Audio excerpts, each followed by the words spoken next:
Hi everybody, it's Jason Tait here, head coach and founder of Southwest Swim. If you didn't know about Southwest Swim, well, we are a Swim Smooth certified coaching company based down in Swindon and the lovely lakes of the Cotswolds in the southwest of England. We're just doing a little intro and education video for our swim at home session for this week. And this week we are going to be looking specifically at two areas of swim which have been mentioned a lot on online forums, on Facebook, on Twitter, etc. For specifically with people with tethered pools. After all, these are what these sessions are written for. People with a tethered pool, an endless pool or a counter-current pool, just to keep that fitness up. But our common issues is more concerned and more apparent when somebody has quite a shallow pool and they're swimming in. So our first lot of drills we're going to look at is going to help you develop a better catch in the water. If you do have a shallow pool, and by shallow we're talking kind of 70 to 75 centimetres, if your hands are touching the pool, it's very likely that your catch isn't optimised. You're not getting the best catch and pull as you possibly can, and you're likely to be swimming with a straighter arm than you should be. Easy to rectify that. If you look at the online comments, you just need to pull with a bent elbow. But how do we go about developing that, and how do we go about developing that safely? Because there are some caveats to how we can start to develop a catch without injuring your elbow and getting swimmer's elbow and golfer's elbow. So we're going to talk through those drills for you and help develop them. We're going to do two sculling drills, and we're going to help you start to get a feel for the water, pressing water backwards and developing that really good catch. So that's our first area we're going to look at. The second area we're going to look at today is all about our body position, and people are saying that their legs are sinking when they're tethered, and that could be because of the tether. So if you've never noticed that before in a pool, it could be just because the tether's around your waist and it's changing your body position and just dropping that core position and dropping your legs into the pool, or it could be because you're not kicking correctly. So we're going to talk you through a few kick drills to try and get that core engagement nice and high and nice and engaged, and also kick mechanics. Kick mechanics is the term I use to teaching people how to kick. So it's all very well saying kick harder, but if you're kicking with the wrong technique, all you're doing is kicking harder and wasting energy. So what we're going to do is teach you a couple of principles around kick as well, and trying to get you engaging everything and putting it all together. We're also going to do obviously some swim fitness work, so keep prepared for that. We're going to do the technique first and then the swim fitness work after that. And this week we're going to be using a tempo trainer. We're also going to be counting our strokes, and we're going to need a certain element of time for our rests and things. So if you've got that kit, fantastic. Optional kit which would be very, very useful for you this week would be a centre snorkel. Okay, a centre snorkel, which I know a lot of people have been buying because it makes their swim easier.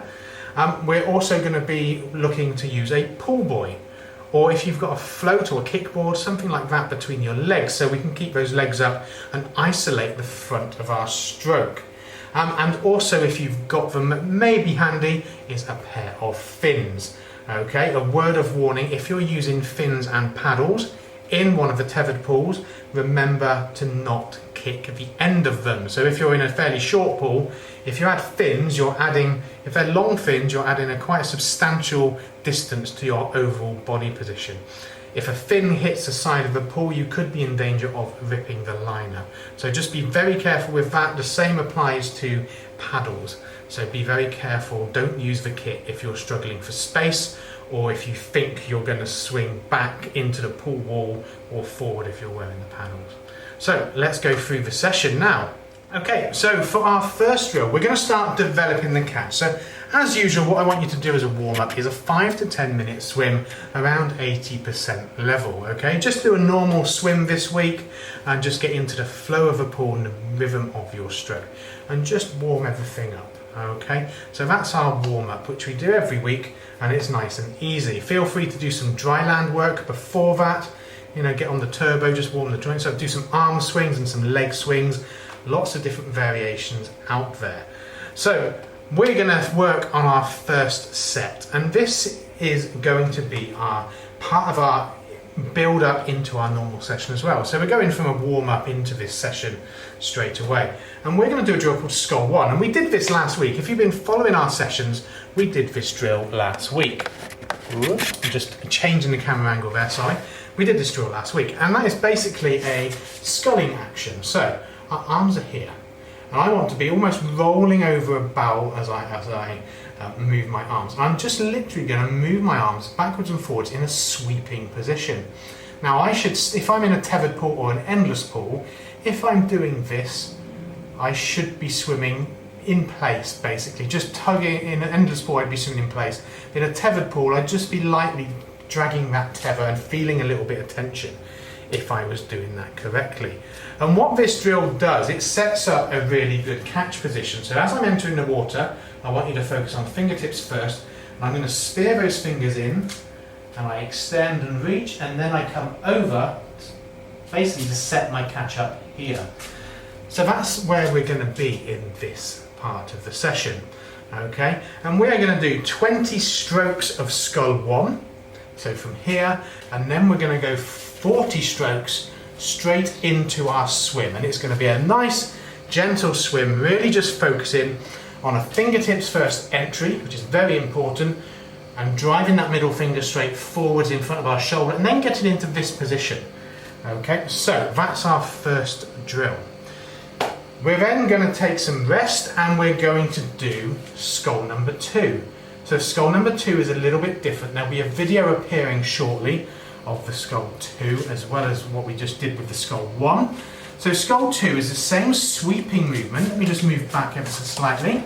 Same sweeping movement, but my hand is just in front of my shoulder here. And you see how I've got a bent elbow. I'm just lightly sweeping backwards and forwards, coming through that stroke. And my palm needs to be facing backwards. So a common thing with people who slip through the stroke or haven't got that good grip on the water is they do scull it and their hands are facing the bottom, so they'd be like so. Okay, we need to have our fingertips facing down. So we're basically coming from here and we're pressing that water backwards all the time. Okay, so there are our first 2 drills, and what we're going to do with that skull 2 is, again, 20 strokes into 40 strokes of gentle swim. But this time we're going to focus on trying to bring this skull 1 position through to skull 2 within our stroke. So we're pressing that water backwards. Then we're going to do a skull combo drill. So we're going to do 20 sweeps of our skull 1 drill here, and we're going to then bring our arms down after those 20 into skull 2. So we're getting that movement coming through here, and that's what we want. This is called our early vertical forearm, and we're pressing the water backwards, and that's what's going to help develop our great catch and pull through in the water. So we're going to do 20 of each, 20 skull 1, 20 skull 2, and then we're going to go into our 40 strokes of swim. And again, very much a nice technically focused swim, nice and easy. Really focus on those movements you're coming through. A nice variation on this drill as well is to do 5 or 6 strokes of skull 1, into the skull 2, and then back up into skull 1. So counting away that way. Feel free to give that a go, because you're going to repeat this twice more. So 3 times in total through that set. Okay. So we're going to do that little bit of session there, and then what I want you to do is a 2-minute swim at the end of each block of these. At the end of each block, we're going to do 2 minutes of swim with a nice gentle rhythm, with pool buoy, and you can use paddles if you want, and the centre snorkel optional. Because what I want you to get a feel of is just this motion here for this first part of the set, that early forearm and pressing the water backwards. Now, something we always warn people about when we do a stroke correction and we're attacking this area here, if you watch an elite swimmer, they will basically be coming into the water quite high. And the reason they can do that is because their full-time job is swimming. So they're very flexible around the shoulders, and they've got great technique to go with it. Okay, so if you're watching a YouTube video of somebody who is an elite athlete and they're coming in very high to the water, almost flat, then try not to emulate that. The reason being if you do come in too high here, and you aim to do what we're doing in these drills, getting that catch as early as possible, you may overreach here and just overstretch this elbow, and that can lead to elbow pain. What we'd recommend is, as you spear into the water, remember fingertips first, you come in 4 to 6 inches below, and we want our fingertips lower than our wrist and our wrist lower than our elbow. And then basically from there, we just lean over that barrel and press down for about 1 inch, and that gives us this good catch position here. I hope you could see that on the video because I wasn't watching.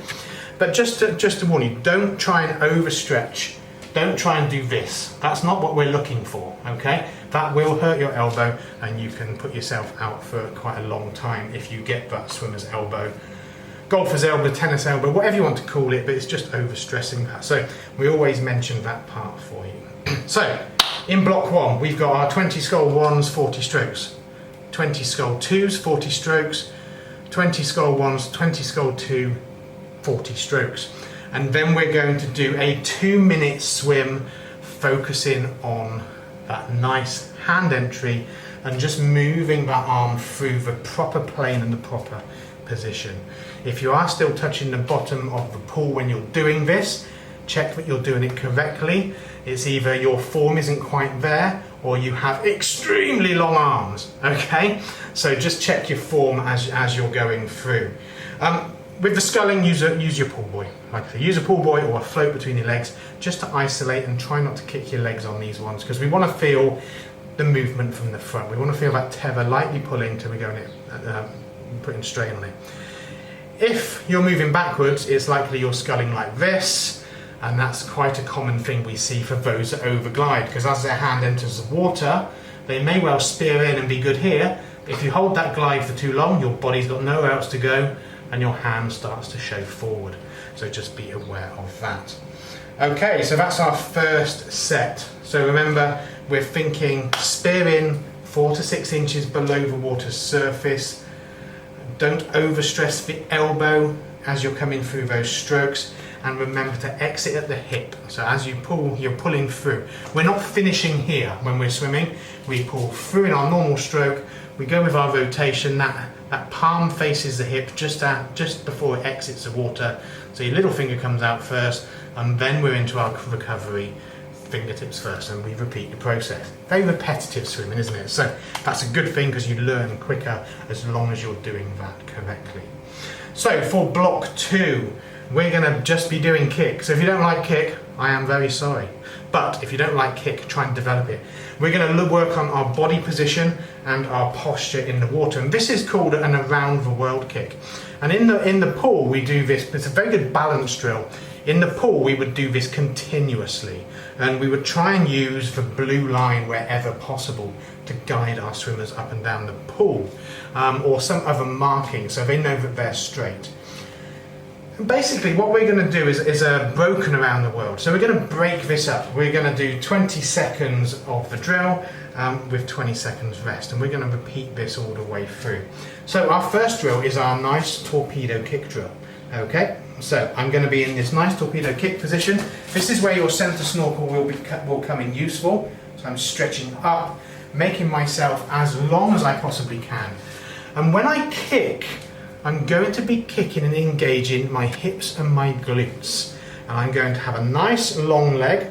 I'm not going to be kicking stiff like so, because that's going to tense everything up and cause you to sink. What I want to be doing is pointing my toes backwards, and I'm going to kick from the hip. So my shoulder's my hip, and I'm going to kick, and my knees are going to be loose and my ankles are going to be loose. So it's more like this. Now if we kick from the knee, like so, you can see what happens to my elbow, which would be my knee. It drops in the water and I create drag. And that's why my body position will slowly sink like so. So we're going to focus on kicking from the hip. And whilst I've been talking about that just then, I was giving you a snapshot of a drill called ballet leg kick, which you can do in a deeper pool, and it just shows you how we should be kicking properly. So we're going to do 20 seconds of our torpedo kick, and then we're going to take that onto our side. We want that same engagement, reaching up, but one arm is going to be out front and one arm is on our hip, and we've done this in previous weeks. Okay, now for the hard bit, which some of you may not be able to do. We're going to go onto our backs for the next 20 seconds. So we do that torpedo kick drill, but we are on our backs. Now, if you're not from a swimming background, you may find that your legs will sink if you're not wearing fins. Okay, and remember the caveat about wearing fins on your pool. So if your pool's short, you won't be able to wear them anyway. You stand the danger of puncturing that liner. And after our backstroke kick, we're going to go back onto our side. So if you can't do the backstroke element of this around the world kick, just do another one on your front. And we're looking at basically being nicely engaged. So our shoulder blades are together and back. We're drawing in our belly button, and that's tightening our core. When we talk about core work in swimming, it's not a sit-up kind of tensing. We're reaching and in lengthening. Imagine you've got a piece of string here to here, and it's quite loose when you're just like this. We want to bring everything up and tighten that string up, and hopefully that's going to help work our posture in the water. Okay, we're going to repeat that twice over. We've got a 60-second easy swim after the drills. So it's 20 seconds in each of the 4 positions, a 60-second swim, and then we're going to repeat that times 2. So we're doing that twice over. Okay, so that's our drills out of the way. This is going to break things up. Please try and do drills. My biggest advice to you is make use of this time to do drills. Work on parts of the stroke which you need to work on.